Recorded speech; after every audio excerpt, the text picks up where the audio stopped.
Welcome to Channel 18 News. I'm Jim Rogers. When walking on a state highway, city street, county road, or lane, remember to walk facing the traffic. It's been the law for many years. However, those unaware or forgetful may find it leads to an encounter with law enforcement. Shaquille O'Shea Relford, age 23 of Como, and Tyreek Trayvon Cork, age 18 of Silver Springs, were walking on the wrong side of the street in the 300 block of WA Street in Silver Springs around 4:24 p.m. Thursday. A Silver Springs police officer found both to be in possession of a controlled substance, and Relford was wanted for violation of felony probation. Relford was charged with possession of a controlled substance, penalty group 3, less than 28 grams, in a drug-free zone, and violation of probation, possession of a controlled substance, penalty group 1, more than 1 gram but less than 4 grams. He's being held in Hopkins County Jail on a $20,000 bond. Cork is charged with possession of a controlled substance, penalty group 3, less than 28 grams in a drug-free zone. He's being held on a $5,000 bond. When Gumby police served a felony warrant Thursday, they found Jesse Eugene Daft, age 56, lying in bed in the back bedroom of his Park Street residence. In plain view was a pipe commonly used to smoke methamphetamine. A probable cause search of the residence revealed a bag containing a crystal-like substance located inside a container in the living area and an additional glass pipe.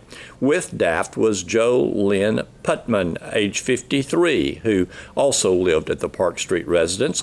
She had a glass pipe in her pocket as well.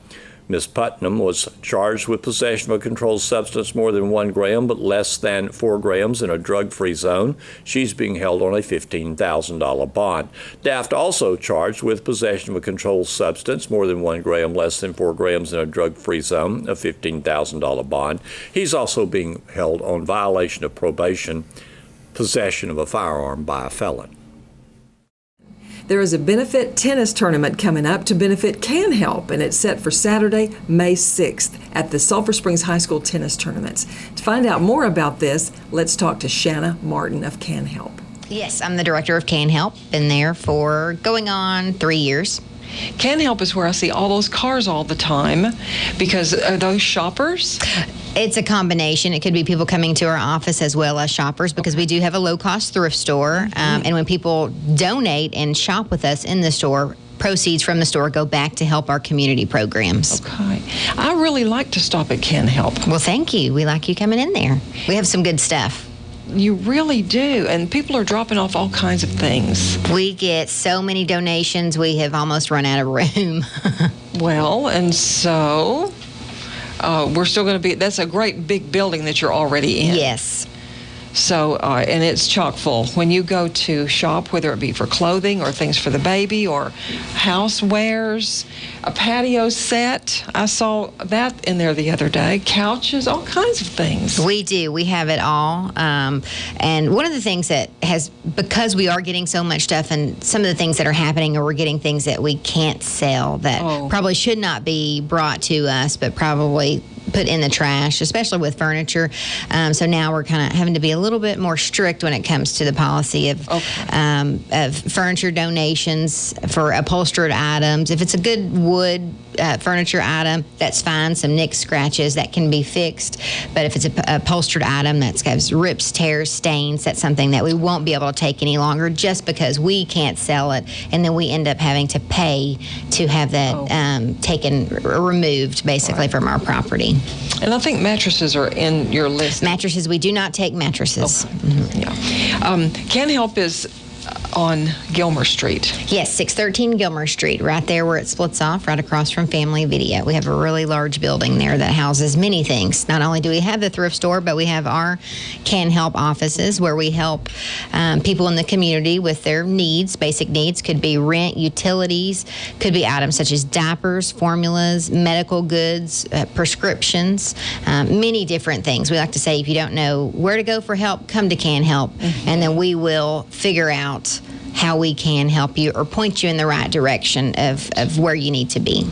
Well, and I'd like to get back to talking about your services and all that you offer people, just so that we know where to find certain things whenever it comes up in our life that we need to direct someone or need that for ourselves. But let's talk about your fundraiser tennis tournament. Yes, so this, like I said, this is our third annual tennis fundraiser. It's called our Play It Forward, and it's a really fun event. The last 2 years have been fantastic. It's going to be out at the Sulphur Springs High School tennis courts, practically brand new. This is the third year for the tennis courts, and it's basically a family fun event. You don't have to really know how to play tennis. You don't have to be good at it. You can come out there and just try your best. It's all for a good cause. But if you don't want to play tennis, we do have a silent auction, and we will have concessions. There's going to be lots of games for the kids to keep them involved while you may be playing tennis, because you are guaranteed 3 matches, and so we know that takes time, and so the kids will be occupied. Okay. Seems like you've thought of just about everything. Now, what are there, let's say, high school tennis players that take part in this, and maybe adult players? There will be high school, there will be adult. Last year I think we had an 8-year-old, and she was fairly good tennis player.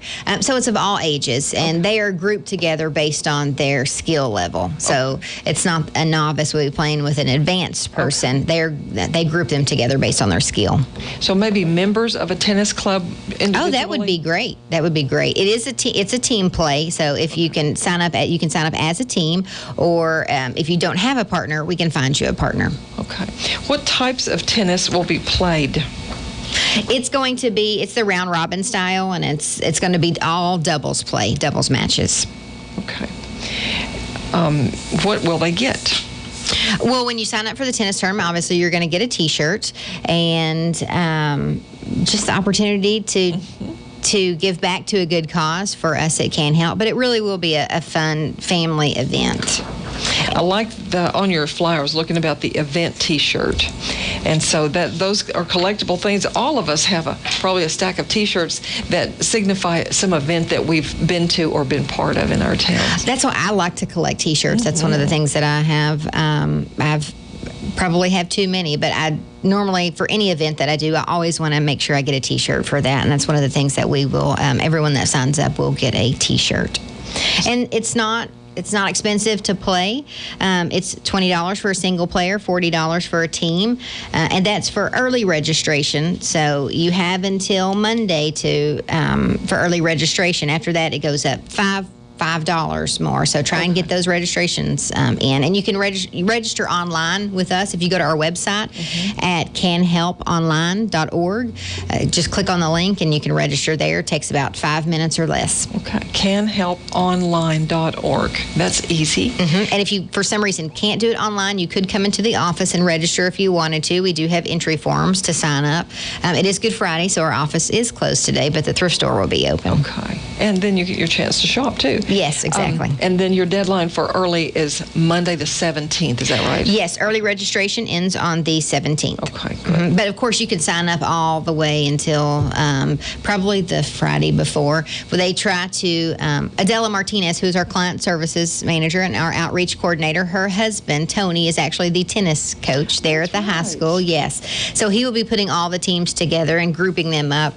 So he normally needs at least probably 24 hours to try and do that. We can work some things in last minute, but we try and get everything organized and outlined before the actual event. Okay.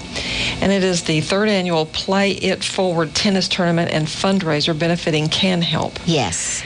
Proceeds from this event allow Can Help to continue to provide important services to the residents of Hopkins County in time of need.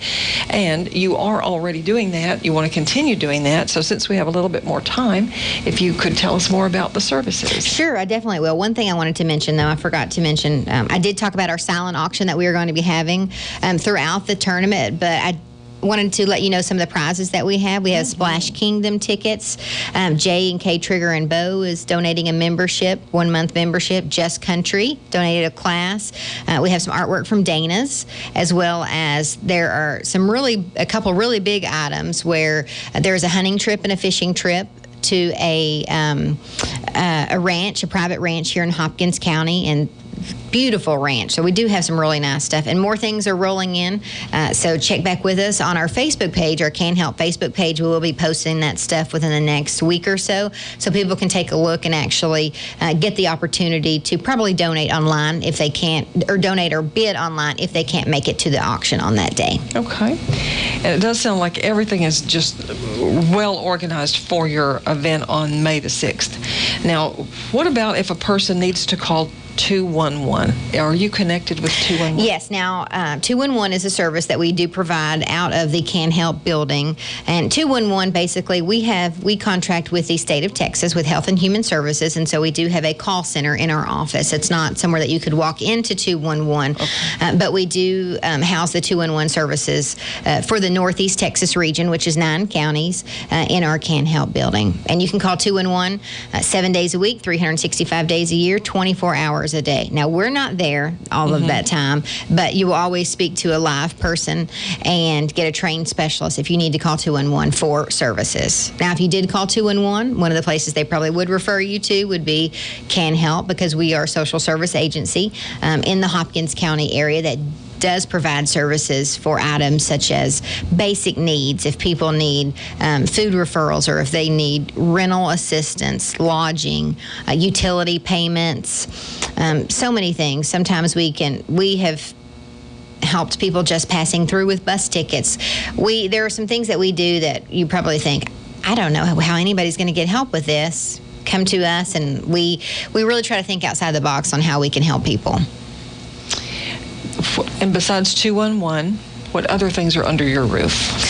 Well, we do have, on a couple days a week, we do have someone that comes in from the North Texas Food Bank out of the Dallas area, and they sign people up for food stamps or SNAP benefits, as well as Medicaid.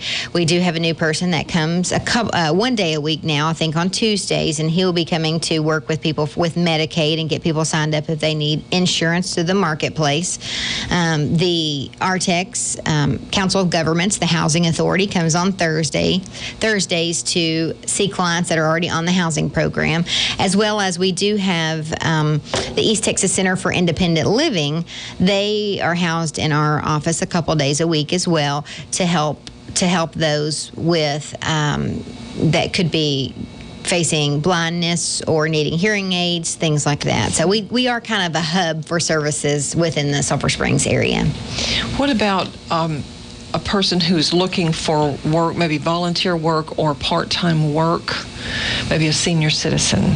Well, we had a program called Experience Works that was housed out of our location. Now, we do still have some participants on the program that are at our location, but now that is called MET, M-E-T, MET Inc. And I'm not really sure they're taking any participants right now, but of course, when they do, we will post more information up. But that's a good program for individuals who are 55 and older that are looking for a job training program or trying to get back to work. Okay. These are services that, they kind of serve a spectrum of people and ages and needs. Yes. Absolutely. It can span from children all the way up to the elderly. And those are really our most vulnerable population, children. And the ones that we see the most are single family and people that come in needing assistance. The majority of them do work and they are employed. They are just maybe underemployed, or they're single family households trying to raise kids, and it's just not enough to get by. And that's what our goal is to help those people, as well as we really focus on ensuring that people are where they need to be and trying to get them to be self-sufficient and maybe not need services in the future. So we work with them if they're maybe looking to advance their career or get some type of career training, and we can help locate that, maybe what they're looking for, because sometimes those services are hard to navigate, and just kind of figuring out what it is that people want to do. We need to think about it every day because you're just struggling to make ends meet. So we kind of put that picture in their minds, as well as we help with resume building. We can help with budget counseling, job interviewing skills, job interviewing training. We can do mock interviews with people. So it's really about building people up and moving them beyond maybe the circumstances circumstances that they're in now to where it is they see themselves and or would like to be in the future. Okay, I think those are very necessary and very heartfelt services that you offer there. Absolutely. Through Can Help. I did forget to say, I forgot, we do have Parish Junior College does have house GED out of our building in the morning and the evenings. They do teach GED classes in there. Okay, so it's actually a very busy place. And if you see a lot of cars there, it may not mean that there's long lines at the checkout stand at the thrift store. Right. It could be people in the store. It could be in the office. Like I said, they could be seeing 4 or 5 different services that we have in our office, and that could be the reason that you see so many cars. One lady said to me, I want to shop there, but I don't want to take the things that a person maybe that is of less income than I from them. Absolutely not. The store is open to the public, and what we want is people to shop there, because when you do shop with us and you do donate with us, you do help people in the community. So don't think that you can't shop there because you're taking away from somebody that may need those. We want you to think of it in the opposite way, that you are shopping there and you're giving back to help people in the community. Okay. Can Help is a great place, and so if you haven't shopped there at the thrift store or found out about their services, do so. It's at 613 Gilmer. And now we need to touch back on your annual fundraiser, which helps you continue these kinds of services. Yes, without proceeds from the community, we would not be able to help the population or to help those in need like we do in Hopkins County. So having a fundraiser, it's beneficial to us. But for some reason, if you can't attend, you can always donate to us online on our website. But we want you to come out and visit our fundraiser. Even if you're not going to play, you can come out for concessions. The Silver Springs High School Culinary Club will be the ones cooking the food and handing out the food in our concession stand. So we're excited about that. And we do have some students from Texas A&M Commerce that are going to be volunteering and helping with the children's activities. So we have a lot going on that day. So please come out. It's going to be Saturday, May 6th. And if you're going to play, you need to be there at 8:30 a.m. That's the check-in time. But please register in advance online or come see us. Or if you have any questions about the tournament, if you're not really sure, you think you might want to play, but you're not 100%, just call our office at 885-9797, extension 3, and talk to Adela, and she can tell you anything that you need to know. But yes, this is our 3rd annual Play It Forward Tennis fundraiser, and we're looking forward to having a great turnout. Here's Don Julian with sports. The 13th ranked Wildcats baseball team won their 10th straight game and improved their district record to 8-0 with a 6-3 win over Texas High Thursday night at Eagle Stadium. The Wildcats are now 14-5-1 for the season. After the game Thursday night, I talked with Wildcats baseball coach Jared Hammock. You know, going 8-0 in this district is great. Probably mathematically, from my understanding, we're probably at least in at this point. But that's your first initial goal, is to just get in the playoffs. But certainly we're hoping to continue to play well and obviously win a district championship. It's been a while, and that number 1 seed's a big deal. But we just got to take it one game at a time. I know that's cliche, but it's true. You can't start looking ahead, especially when you got a team like Marshall at home at their place tomorrow. So we'll focus on them now after beating a good T-High team who's fighting for 4th, and we knew we'd get a good solid effort out of them on our field, and our guys just found a way. You don't sweep them very much, do you? Not over the years, no. We talked about we don't beat them at their place very often, and certainly sweeping them is quite a feat. Because you're right. Usually we split with them. They'll beat us at their place. We'll beat them at ours. And, probably the best we've ever done against them was, I think, the Jackson Twins senior year. We actually 10-runned them both times, here and there. So that was just different territory there. Yeah. But certainly sweeping them is a big deal for us, and it keeps us at least a game ahead of Hallsville. And we're just finding ways. I don't still think we're hitting on all cylinders particularly, but different guys are stepping up and getting the job done. That was an awfully nice inning at 6th when had 3 runs and I think 4 different hits, and just a lot of things happened in that inning that were good for us. Yeah, we've been wanting to get Dawson Draper an opportunity And in practice we see he's got a lot of pop in his bat, and we were just waiting on something good to happen. And that guy, I think, was working him away a lot, and he finally just went with the pitch and drove it. And I was probably a little extra aggressive. I think Michael may be out at the plate if the guy catches the ball and tags him, but I had it in my head, we're not swinging the bat just great. This may be an opportunity we got to take. And so I sent him on, and you make the guy have to make a good play, throw, that guy catch, tag, and put a little pressure on them, and they made a mistake, and we were able to score, and then, like you said, add a couple more that inning. Tristan was pretty good. He really struggled in the first inning with a lot of problems, but with the hit, batter, and walk, some of that stuff. But it had an overall pretty strong ball game. Yeah, we got the first out of the ball game, and then I think he walked 3 straight, and they end up getting a couple of runs that first inning, and then he kind of settled in, and he's usually a little more sharp than that, and throws more strikes. But he didn't make any excuses. He just fought through it and battled through it, and that's all you can ask a pitcher. Even in the big leagues, those guys don't have their best stuff every time out, and they figure out ways to win in spite of it, and I think he did that tonight, and he knew he had a good defense behind him that was going to play for him. And then certainly once we got the 3-run lead, not that you relax, but you can kind of focus up and try to finish it, and he did. I was very close to pulling him pitch count wise, and even before that I had thought maybe a guy gets on him, we'll bring in Heston. We had him ready already the inning before, but I just had a feeling, just let's see if he can finish it, and he did.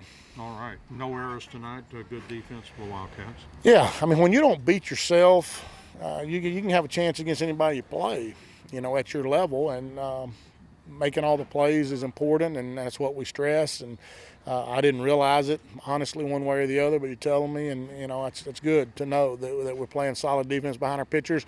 We're going to pitch to contact mostly. We don't have a lot of strikeout guys, and so you're going to have to make plays, and we feel good about who we have out there to do it. You got Ryan coming against Marshall, so that's good. Hopefully he'll be raring to go. I hope so. He's been just really top notch for us this year. He's thrown a 1-hitter and a no-hitter, and his ERA is pretty low for district. I know it's below a 1, and so we expect him to go over there and compete well, and us to play well behind him, and hopefully our bats will wake up like we know we're capable instead of just kind of getting by.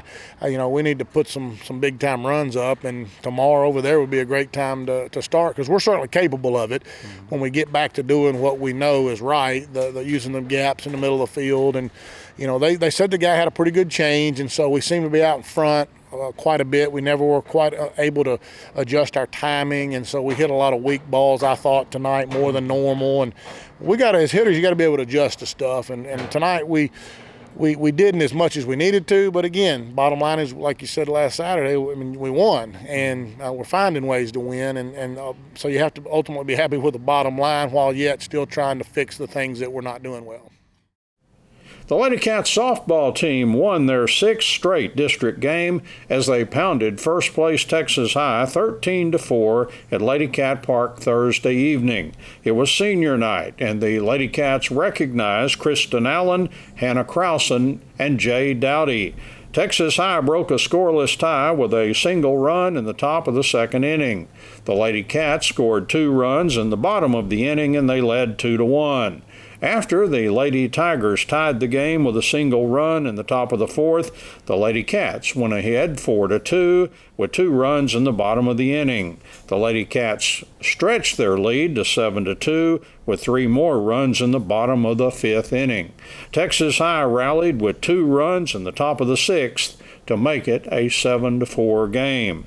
Then the Lady Cats put the game away with 6 big runs in the bottom of the 6th. The Lady Cats pounded out a total of 18 hits. Senior Hannah Krausen and Sadie Stroud each had 4 hits. Allie Fight and Brinkley Driver drew walks. Kelsey Wallace drove in 5 runs and Stroud drove in 3. Bailey Haggerty got the pitching win, allowing 4 runs and 10 hits while striking out 1, and neither team committed an error. The Lady Cats pulled to within 1 game of the Lady Tigers in the district standings. The Lady Cats improved to 9-2 in district play, and they are 22-6 for the season. The Lady Cats have an open date next Tuesday. The Cumbie Trojans baseball team won a league game on the road Tuesday, defeating Campbell 11-1. The game was shortened to 5 innings due to the 10-run rule. 2 Cumbie pitchers combined for a 1-hitter. Ethan Coble, who threw the first 4 innings, allowed no earned runs and only 1 hit, and he got the win. Coble struck out 10. Elmer Rodriguez pitched the final inning, earning a save, and he allowed no runs and no hits. Cumbie had 8 hits total. Rodriguez was 2 for 4 with 2 doubles, 1 run scored, and 1 RBI. Braden Coble was 2 for 3 with a double and 2 runs scored. Austin Thomas hit a home run, and he was 1 for 3 with a run scored and 2 runs batted in. R.J. Valentine had a double, and he was 1 for 3 with a run scored, and he had 3 RBIs. Cole Sprague hit a double, and he was 1 for 2 with a walk and 2 runs scored. And Dakota Young was 1 for 3 with 2 runs scored and 1 RBI. Cumbie also stole 4 bases. Thanks for watching Channel 18 News. Have a great evening.